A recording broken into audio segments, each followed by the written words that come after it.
And welcome back to Radio Primavera Sound. And it is an absolute pleasure to have with us Ian Wade, whose book, 1984, The Year Pop Went Queer, is released tomorrow. Ian, how are you doing? Hello, Ben. I'm all right, thank you. How are you? I'm good. I'm very pleased that we've got you on at such a perfect time as well. I was thinking it was the end of the month, and that actually tomorrow, it couldn't be better timed. Oh yes, just before it all goes mad. So I've been reading the book. I've been really enjoying it. I'm up to. I'm just about to start the chapter on the Pet Shop Boys. So I've read about a third of it, and it's really good, really enjoyable. Obvious question: why 1984? 1984 has long felt like a very much. Well, it was the middle of the 80s, but also the end of a particular strand of the 80s, where it was like the end of the new pop before more socially conscious rest of the 80s came along. Also, looking at the book is kind of bookended by Frankie Goes, Hollywood Relax, and Dead or Alive, You Spin Me Round, and all the events that sort of happen in the book, from Bronski Beat, Pet Shop Boys, High Energy, it all sort of, it's a gentle hovering of gay culture and pop music. And a lot of things like the rise of High Energy and like the rise of Pet Shop Boys and people like that kind of dictated what would happen for the rest of the decade. And also sort of dance culture, various club cultures was changed, there's a lot going on. And also because politically, there's various things, especially with the rise of AIDS in the background as well. And also things like the miners' strike, where gay and lesbian voices, LGBTQ plus voices were being heard primarily more for the first time in the wider landscape. And it all sort of all became one thing in that whole year, I feel. Yeah, it's very interesting, the structure, because you take us through the year in political events as well. I mean, you talk about what's happening with the AIDS crisis, and I haven't got to the miners' strike yet, but as you say, it's coming. And every chapter sort of looks at a particular act, and it's really fantastic. I mean, you kick off with Frankie Goes to Hollywood. I was wondering if that was like the obvious first choice. It was. It's chronologically, because Relax was. They had their Top of the Pops debut on January the 5th, 6th, and so it just seemed a good place to start. The fact that record had been sort of knocking around for about 3 months outside the chart and finally broke through to the top 40, and it was that performance that, boom, kind of accelerated their career. And I thought that was just as good a place to start. It's sort of, I mean, it's quite interesting how a lot of the records, yes, it's 1984, but there's a lot of sort of a 1983-ness in there. But Relax, yeah, I couldn't really, it's kind of, Relax is kind of, couldn't not be mentioned in that, in the book.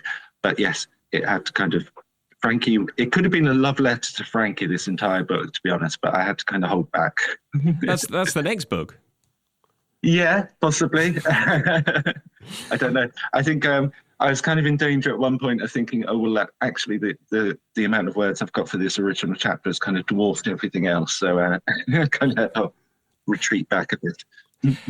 Did you think of other years? Like, did you think, well, maybe it should be 1983, maybe it should be 1985? Or was it always like 1984 was that the obvious year? Yeah. Basically, I was making an idea of the LGBTQ plus, one of those sort of not 1,000 records you should listen to before you die, but the sort of catalogue, and that was my original idea of the book. And going through each year where I was feeling like Bowie, Suede, K.D. Lang, all these kind of allies and gay acts, 1984 kept growing and growing and growing. With obviously Frankie, High Energy, and also the other big stars who were still around at that time. I say still around, I mean Boy George was the biggest star in in the country at the beginning of 1984, but there was also sort of a bit of a flavouring going on with, I don't know. It was quite interesting looking at the sort of magazines of the day, the pop magazines, smash hits and things like that, where they were bringing these subjects into kids' homes, not in a really dodgy way, but it was sort of quite a frank kind of, well, these are these acts, these are what they do, and there was still a kind of clash of. You still had some of your pop stars saying, "Oh, I haven't met the right girl yet," when they were asked, "Who's your girlfriend?" But then with Frankie and Bronski coming along, they were just like, no, we're here, we're queer sort of thing. And also the revolutionary thing about people like Bronski is they just look like everyday people. They just look like your next door neighbor. And I think that in itself was kind of the breakthrough, because there was still in the air a sort of very, I don't know, my generation, I'm 54, sorry, don't, arrest me. My generation came through kind of things like the representation of people like Larry Grayson, John Inman, and it was all very camp, very, mind your back. So it was all just really not particularly pleasant. So someone like Bronski Beat coming through was just unbelievable. And that in itself kind of just, I think, changed a lot of attitudes to people, and also they're adjacent to kind of the miners' strike and various bits and pieces. And I felt that was kind of the major breakthrough for 1984 to be the focus of the book. You were 14, right, in 1984? 14, 15, yeah. So I'm wondering, how did you see all this kind of music, the kind of music you're writing about now? Like, did you sort of understand what they were talking about? Did you? No. It's interesting. I kind of, reflecting back to myself back then, it was sort of, I don't know, maybe without getting into too much detail, I think puberty came along and I was kind of beginning to question things, I suppose. I wasn't particularly that interested in kind of various bits and pieces. Frankie, I think I was just overwhelmed by, I'd seen the adverts, I'd seen sort of the photos of Holly and Paul in Rubber and various things like that. And I was just like, well, that's interesting. Do you know what I mean? You're not getting that with the Thompson twins. And that kind of intrigued me. And also the whole kind of cult-like thing around Sanctum Tuum, I was kind of being seduced by the advertising and marketing of that. As for the actual kind of what people were singing about as such, it was beginning to creep in, I'd say. I think I was starting to kind of become a little bit more sensible. And at school, I'd been a bit of not of an arsehole, but I sounded really irritating when I was going through my school reports at the beginning of this book. And I'm sure there are plenty of people saying, yes, you were really irritating, but I'm trying to put the bright side all that now. Well, because that's the thing, like particularly in the intro, you talk about yourself, and I think you give a very sort of personal side to the book. Was that your intention to kind of put some of yourself in there as well? I think so. Yeah, well, yes, it was. I mean, there's no thinking about it. I think it kind of made me want to kind of like, well, this is why I'm writing it, and this is how I was feeling through all this. And I think, it's 40 years now, and I know kind of lots of younger gay people who they didn't really have to go through perhaps the struggles, or they have a lot more, lot easier. There's a lot more visibility, and in a way, it's kind of, I felt like, that whole year and that whole era was kind of being overlooked in some ways. I think when you have the sort of official narrative of kind of rock and pop history, there are certain things that kind of get, bypassed. And it was just important to kind of think, well, actually, when you're in the midst of it and when all this is happening, it really is really important and does feel amazing. And that's what it kind of felt like. Excuse me. I mean, I think I was saying before off camera that I was 7 at the time, and I found it absolutely fascinating because I had no idea. Like, I remember the rumor was Relax had been banned because it was about sex, and that was, you know, that was all I knew. And like, I must have seen that video many times and just thought, well, you know, they're at a club. I find it fascinating. It is interesting. It's the thing with age as well. It's sort of when you realise, you look back on the Village People and like, oh, the biker has got like a red hanky and Holly's wearing a yellow hanky in the Top the Pops performance, and there's a song called Crisco Kisses, and you just think, oh well, what I know now is like, good heavens, what they got away with, you know. But I mean, with the whole thing of Relax, I mean, that cover of the single, it's sort of interesting because what is going on there, and you know, there's part of you is like, is that sex? Do you know what I mean? That's not kind of it, but yeah, is that what goes on in those circles? And so you know, it's kind of like, oh well, maybe I should investigate. And so it's like you start going down these tunnels of kind of investigations. It's sort of quite yeah. So you're being told something is like rude and bad and sort of, you know, should be banned, and then your part of you is like, well, why? And so then that kind of piques your kind of interest in questioning. So, see, I again, I was trying to remember at this time, and okay, all right, Frankie Goes to Hollywood, the song was banned by Radio 1 or some Radio 1 DJs, but I don't remember, and maybe this is me misremembering, I don't remember there being, you know, a lot of people getting annoyed by Frankie Goes to Hollywood or Bronski Beat or something. I mean, it seemed to just like people just kind of accepted it. Yeah, I think you know, without wanting to kind of throw too much shade at Mike Reed, well, him banning it, he kind of positioned himself as the moral kind of guardian of that whole thing. You know, when you read about his radio show in the morning, he had kind of the most important kind of slot on radio in general. And so for him to kind of say, I'm not playing this and what have you,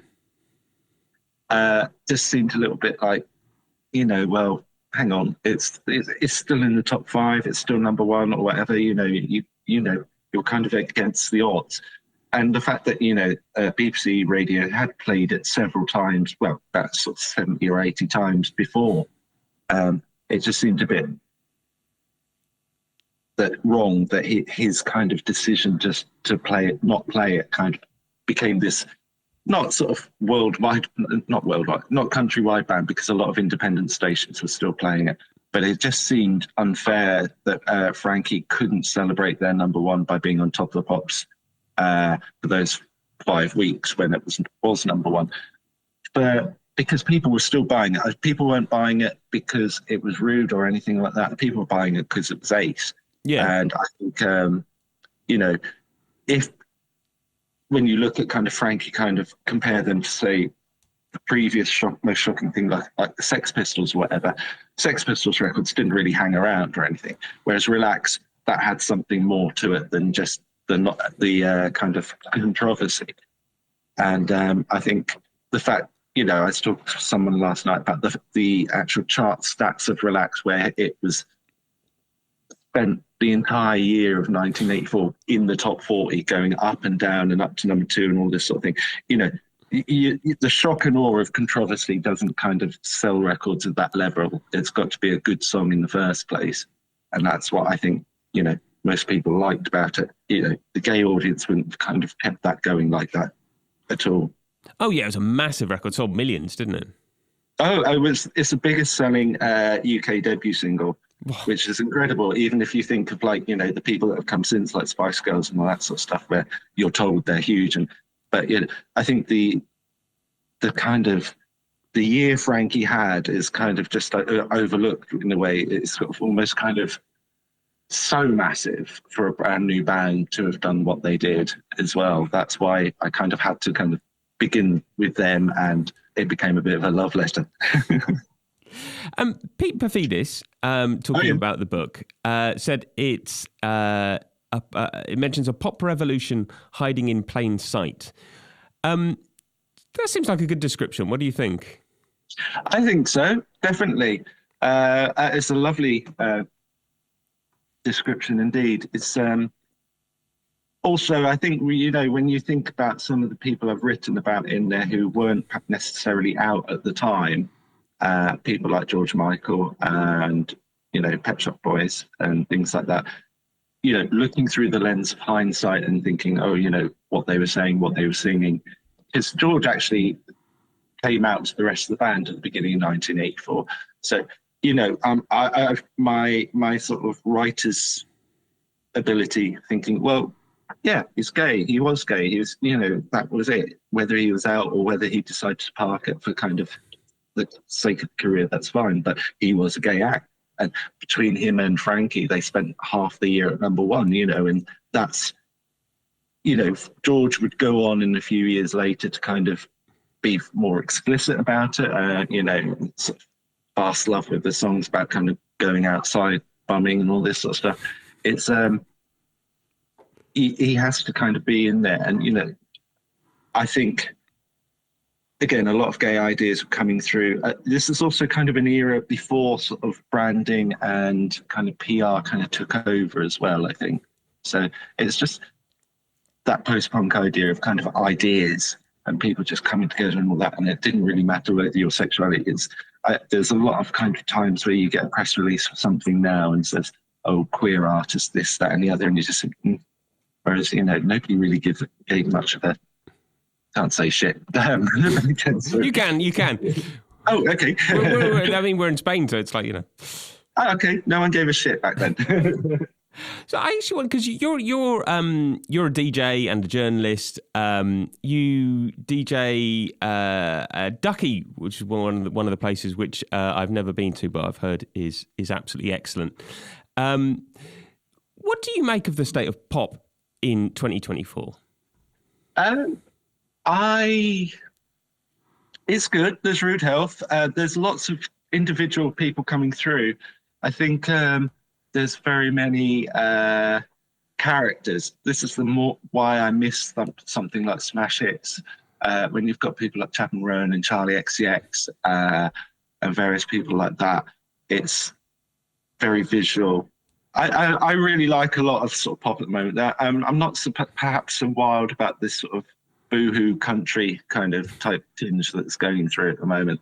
No offense to any other fellow guests, but yeah, there's still a very sort of big generation of pop girls coming through at the moment, and it's a rap girl summer, as they say.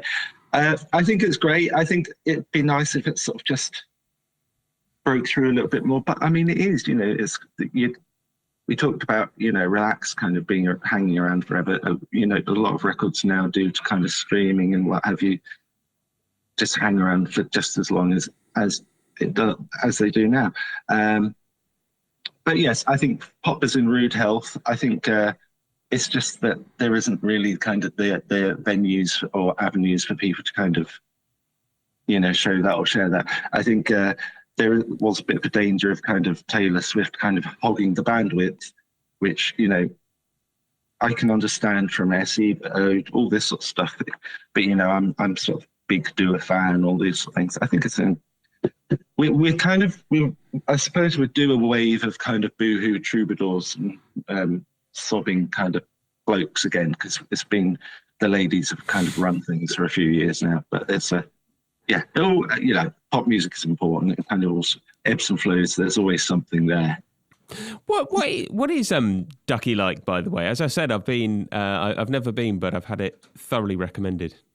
Ducky is all welcome. I mean, it started about 27 years ago. I've not been DJing there, but it's sort of a place where I think a lot. It was put together to be sort of a gay space to.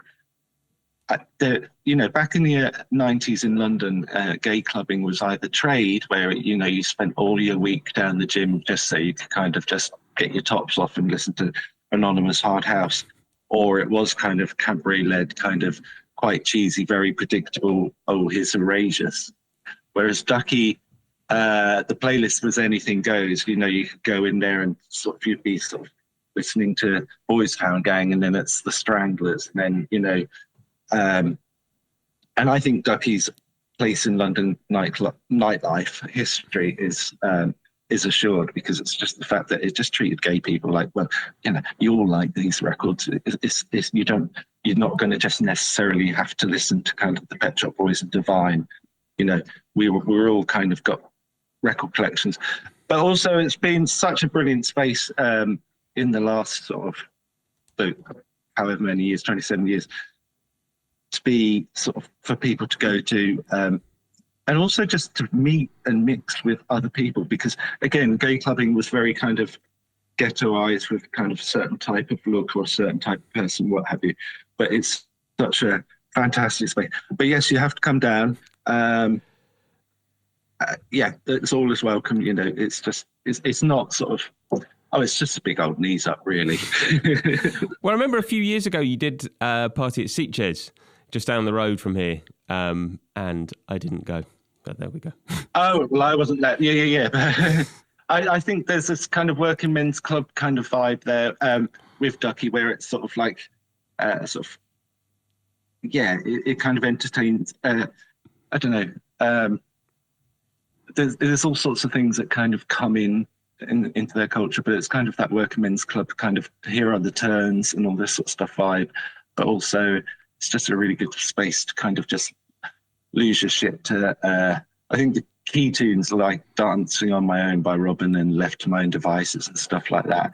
You put those on if anything's flagging. If you're kind of experimental, kind of like, I don't think this Stereolab track is working, and you just like, bang, there's Robin, deal with it, So, but yeah, it's just an amazing club, and a long may it continue. Back to the book. You've been on tour, right? How's it been? I've only done a couple of dates so far. I did one in my hometown, which was my first sort of thing, and which was really lovely. I was kind of just nervy all day, but that was lovely. And again, not only was it kind of supporting Dial Lane Books in Ipswich, which is the only independent bookshop, it also was suddenly I was surrounded by people I hadn't seen since 1984 in some way. There's kind of people I went to school with, which is absolutely mad. Because you go to school and you leave school, and then you kind of get into another group of mates, and so kind of all these kind of people from all walks of my life were there, and it was just so lovely. But yeah, I'm looking forward to doing more events, sort of being asked the biscuit tin questions, all this sort of stuff. It's really fun, and I like the fact that lots of people are kind of identifying different chapters. I've had kind of, I like the high energy chapter, the Sylvester chapter made me cry. Well, I didn't know that about this, and that's been fantastic. That's kind of all that I could ask for, really. You mentioned the biscuit tin questions because you used to work for Smash Hits, didn't you? Yeah, I mean, it was only sort of like for about sort of 6-7 months over a couple of years, but yeah, it's sort of not the vintage period. I'm not dissing Smash Hits vintage period at all, but it was kind of one of those. Would you like to come in and work for Smash Hits? When I had the phone call, and I was just like, would I? Do you know what I mean? It's like a magazine that's kind of been, my lifeblood for all those teenage years, and then for them to ask me to kind of go in, and it was just sort of cover for mainly, but with that, you were writing bits for news, song words, and doing kind of bits and pieces of interviews. And I never felt happier on a job. And there was kind of the HMV being around the corner for lunchtimes as well. It just felt like you were in the centre of the mecca of pop music, and it's fantastic. Because I got the call when I was working at sort of Melody Maker, kind of on the doing PA cover. And I loved Melody Maker, and I love all the people there, but Smash Hits was just like, oh my God, this was my time. I just, sort of just, I think that era, 98, 99, so we were sort of talking sort of Steps, Solo Jerry, but then I was kind of going in sort of like still a big Blur fan with 13 and all that sort of stuff. I managed to kind of review the singles as well, which is sort of like a life goal achieved, like when I'm on my deathbed, I thought, well, I reviewed the singles and Smash Hits. That's kind of like achievements. And also kind of, I feel Smash Hits plays a role in the book as well. I mean, there's a few quotes from Smash Hits, but it's also, I think, maybe it shows like how important Smash Hits was to kind of the pop scene at the time? Yeah, I mean, this is Smash Hits was the biggest influence on my sort of style of writing, and just that sort of irreverence where it's sort of dings and yaru and yikes and all this sort of stuff. Again, there's people like Paul, like Tom Hibbert and Sylvia Patterson, Neil Tennant and various people like that who are like my biggest heroes as a writer. But I think Smash Hits, back in the days when 1984, they never treated you or patronized you in any way. It was sort of, you were on the adventure, as well. And I think a few pop magazines that tried to be Smash Hits failed to kind of get that. I think with Smash Hits, it's sort of the writer themselves were as excited, but they're not like going, oh, you kids, all this sort of stuff. And also, you read some of the sort of early Smash Hits. I mean, the Like Punk Never Happened has got all the scans of all the Smash Hits up until 1990. And you just read the kind of quality of the writing and everything. Just think some of the ideas that they were kind of getting through, and I was like, well, I read that when I was 12, bloody hell. It's like, especially in the 1984 thing, there's a kind of section called May the Best Man Win, which is Boy George, Marilyn, Pete Burns, Tasty Tim, all kind of talking about, being gender benders and and you just think, well, that's not, you wouldn't get that in a kind of teen mag now. And there was Smash Hits kind of introduced, I think just after Malcolm McLaren with Buffalo Girls, there was kind of like a history of hip hop and breakdancing. I think a lot of people, I get very, very, very angry when people say, oh, Smash Hits was just for little girls, because it's like, absolutely not. You do, if it was for little girls, you wouldn't have Bauhaus on the cover. Do you know what I mean? So, yes, it's a very, very important magazine. I seem to remember them having Jesus and Mary Chain on the cover as well, or maybe not the cover, but certainly they were in there. Yeah, I know. If somebody posted like, 37 years ago today or something, and it's an amazing cover. It's like the sort of artwork and everything. Jesus, Mary Chain, loud, spotty, and weird. And it's like, well, again, what's the angle there? It's like, well, we're kind of excited about this band enough to kind of put them on the cover, but they're loud, spotty, and weird. And, it's just that sort of. I think around the same time there was Robert Smith in the Fish Tank and all this sort of stuff, and especially they weren't puncturing the sort of alternative kind of po-faced sort of indie stars. It was kind of, it just seemed like I don't know. I just don't. It was just fun, and I think a lot of these people who we're too sort of cool for school actually secretly loved being interviewed by Smash Hits, because they weren't going to be asked the sort of worthy questions that perhaps NME and Melody Maker were going to ask. So it's actually going to be like a bit of fun. Ian, thank you so much for taking the time. The book, 1984, The Year Pop Went Queer, is out tomorrow.